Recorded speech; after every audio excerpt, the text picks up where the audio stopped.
มาเบิ่งกันว่าคือบ้านไรจะเข้าเส้นชัยไปก่อนเรือบ้านพระพี่อยู่เบื้องฝั่งทาหินในสุดสีเขียวส่วนเรือของทางบ้านแก้มาในสุดสีแดง พันสักโอเคสุดสเกตกับประธานบอกว่าสิเป็นจากบ้านพระพินในบ้านแกอยู่เบื้องฝั่งปากเซ่พระพินอยู่เบื้องฝั่งทาฮีอ๋อสิอยู่ฝั่งไหนก็ตามแต่พี่น้องไอ้ของแต่เขาเส้นไส้เป็นอันดับหนึ่งทางคณะกรรมการผู้ทรงเกียรติตัดสินให้เป็นที่หนึ่งในแต่ละเที่ยวแต่ว่าเที่ยวนี้มาลุ้นมาเสียน้ำกันโอ้โหพี่น้องสูงสีดูดีตูดีกันดีเอาละเว้ยพระพิน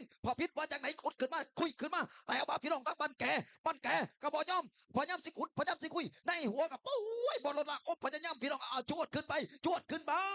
เอาละไว้พี่น้องเอาละไว้พี่น้องเรือทั้งสองลำคู่ขี้สู้สีเบียดกันมาอย่างบ่ขาดสายต่างคนต่างบ่ยอมสิเป็นทั้งบ้านแกหรือบ้านแกหรือบ้านพินเจ้าข้อค่อยข้อเจ้าห้าวค่อยพายอ้าวต่างไฟก็ต่างข้อต่างไฟก็ต่างพาย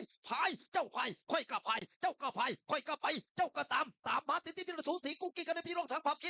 นมาจากไหนบ้านแกพระ